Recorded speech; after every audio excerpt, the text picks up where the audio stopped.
November the 16th, 1632. A dense fog blankets the fields near Lützen in Saxony-Anhalt, Germany. Two formidable armies prepare for a confrontation that will alter the course of the 30 Years' War. On one side stands the Protestant coalition, led by the indomitable Swedish King Gustavus Adolphus. Opposing them, the Catholic Imperial forces under the strategic command of General Albrecht von Wallenstein. The siege is set for the Battle of Lützen, a clash marked by strategic brilliance, intense combat, and the tragic fall of a revered king. The 30 Years' War, spanning from 1618 to 1648, was a protracted and devastating conflict that engulfed Central Europe. Rooted in deep-seated religious tensions between Protestant and Catholic states, the war also entangled political ambitions and territorial disputes. By the early 17th century, the Holy Roman Empire had become a battleground for these opposing factions, leading to widespread chaos and destruction. In this turbulent era, Gustavus Adolphus emerged as a beacon for the Protestant cause. Ascending to the Swedish throne in 1611, he transformed Sweden into a formidable military power. His innovative tactics and well-disciplined army earned him the moniker the Lion of the North.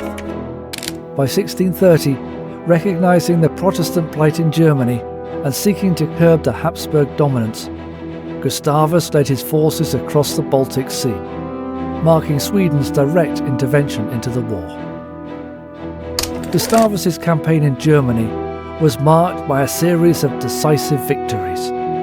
His triumph at the Battle of Breitenfeld in 1631 shattered the myth of imperial invincibility and provided a much-needed morale boost to Protestant forces.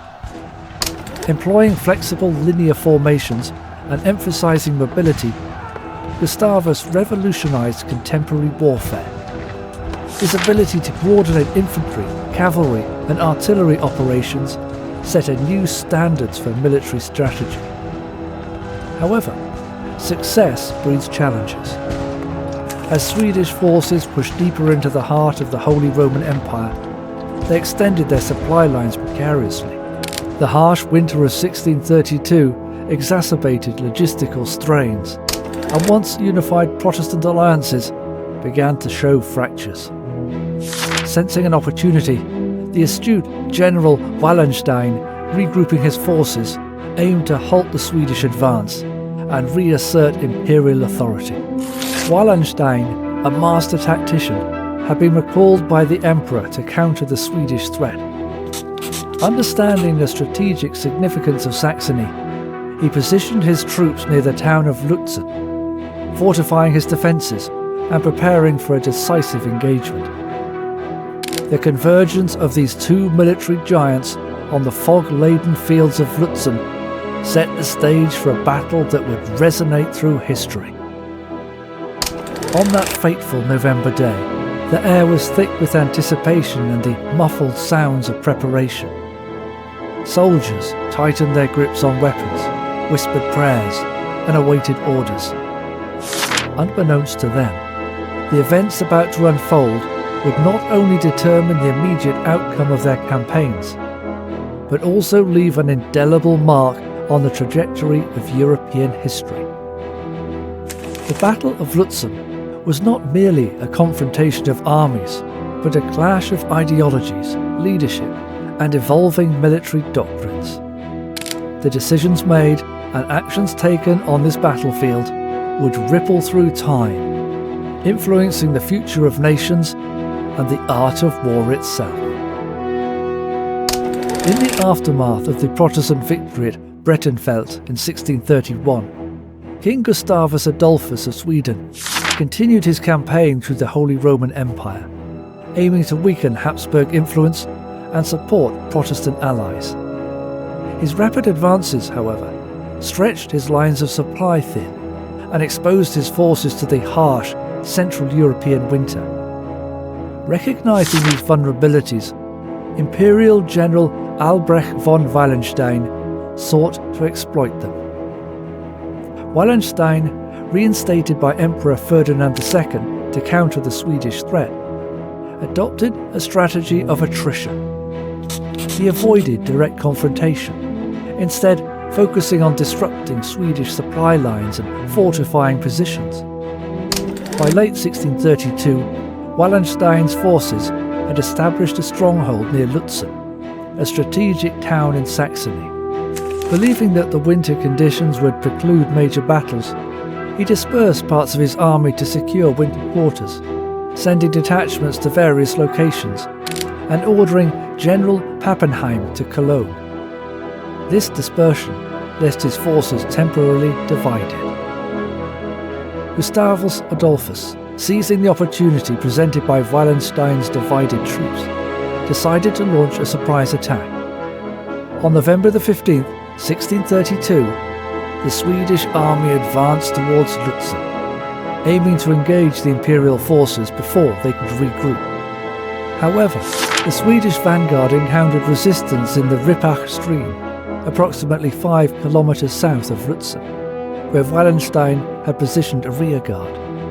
This skirmish delayed the Swedish advance by about 2 hours, allowing Wallenstein precious time to consolidate his forces. Alerted to the Swedish approach, Wallenstein dispatched urgent messages to recall his dispersed units, including orders for Pappenheim to return with his troops. Throughout the night, Wallenstein's men hastily prepared defensive positions along the road from Leipzig to Lützen, constructing trenches and earthworks to fortify their stance. They strategically placed their main artillery battery on a hill, anchoring their right flank, enhancing their defensive capabilities. As dawn broke on November the 16th, the Swedish army, despite the challenges posed by the terrain and poor visibility, organised their formations and prepared for battle. The stage was set for a significant confrontation that would not only test the tactical acumen of both commanders, but also influence the broader trajectory of the 30 Years' War. The ensuing battle would be marked by fierce fighting, strategic manoeuvres, and significant casualties on both sides. The decisions made in the lead-up to this engagement, from Wallenstein's initial dispersal of forces to Gustavus Adolphus's bold advance, played critical roles in shaping the events that unfolded on the foggy fields near Lützen. As dawn broke on November the 16th, 1632, a dense fog enveloped the fields near Lützen, shrouding the movements of both armies and heightening the tension. The Swedish forces, under King Gustavus Adolphus, organised their formations despite the limited visibility, preparing to engage the Imperial army led by General Albrecht von Wallenstein. The battle commenced with the Swedish army launching a series of frontal assaults against the well-trenched Imperial positions. The thick fog and smoke from the artillery and musket fire further obscured the battlefield, leading to chaotic and close-quarters combat. The Swedish infantry, known for their discipline and innovative tactic, faced fierce resistance from Wallenstein's troops, who utilised their defensive fortifications effectively. In the midst of the intense fighting, King Gustavus Adolphus, leading a cavalry charge, became separated from his unit due to the dense fog and the chaos of battle. He was mortally wounded during this engagement, a significant and demoralising blow to the Swedish forces. Despite the loss of their king, the Swedish army, under the command of Duke Bernhard of Saxe-Weimar and other officers, continued their assault with renewed determination. The battle raged on for several hours, with both sides experiencing heavy casualties. The arrival of Imperial reinforcements under General Pappenheim briefly bolstered Wallenstein's forces. However, Pappenheim was fatally wounded shortly after entering the fray. As daylight waned, the Swedish troops managed to overrun the Imperial centre, capturing key artillery positions and forcing Wallenstein to order a retreat. the Imperial army withdrew in good order, leaving behind their wounded, several artillery pieces, and much of their supply crate. The Battle of Lützen concluded with a narrow Swedish victory, achieved at a tremendous cost, including the life of their esteemed leader, Gustavus Adolphus. This battle proved to be a pivotal moment in the 30 Years' War, influencing subsequent military and political developments in Europe. The Battle of Lützen was a pivotal moment in the 30 Years' War, marked by significant casualties and the profound loss of Swedish King Gustavus Adolphus. In the immediate aftermath, the battlefield bore the scars of intense combat, with both sides suffering heavy losses. The Swedish, German, Protestant allies and the Imperial forces each incurred about 5,000 to 6,000 casualties.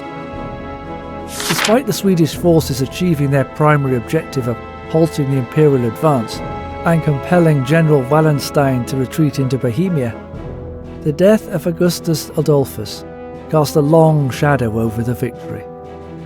His demise led to a leadership vacuum within the Protestant alliance, causing a loss of direction in their war effort. In Sweden, the king's death was met with widespread mourning. He was succeeded by his 6-year-old daughter, Christina, with the Swedish Privy Council, led by Chancellor Axel Oxenstierna, assuming the roles of governance. Recognising the necessity of continued engagement in the war to secure Sweden's interests, Oxenstierna formed the Helligbrunn League in April 1633, solidifying alliances with German Protestant states and ensuring sustained military efforts against imperial forces. The legacy of the Battle of Lützen extends beyond its immediate military and political ramifications. The site of Gustavus Adolphus's death has been commemorated with a granite boulder, known as the Swedish Stone, placed shortly after the battle. In 1832, an iron canopy was erected over this stone, and a chapel was constructed nearby in 1907, serving as enduring memorials to the fallen king. Modern archaeological studies have further illuminated the battle's human cost. In 2011, a mass grave containing the remains of 47 soldiers was discovered in the area. Analysis revealed that these men, aged between 15 and 50, bore numerous healed injuries, indicating prior combat experience. Approximately 75% had sustained potentially fatal wounds during the battle, with gunshot injuries to the skull being particularly prevalent. The fog, the chaos, and the sheer brutality of this battle made it one of the most gripping moments in history. The clash of two of Europe's greatest military minds, the death of a king, and the fight for dominance in the 30 Years' War. Lützen had it all. But one question remains. What if Gustavus Adolphus had survived? Would Sweden have gone on to dominate Europe? Would the course of the 30 Years' War have changed entirely? Stay tuned for our next captivating video, where we explore the alternate history of Gustavus Adolphus and the empire that could have been. Make sure to subscribe so you don't miss it.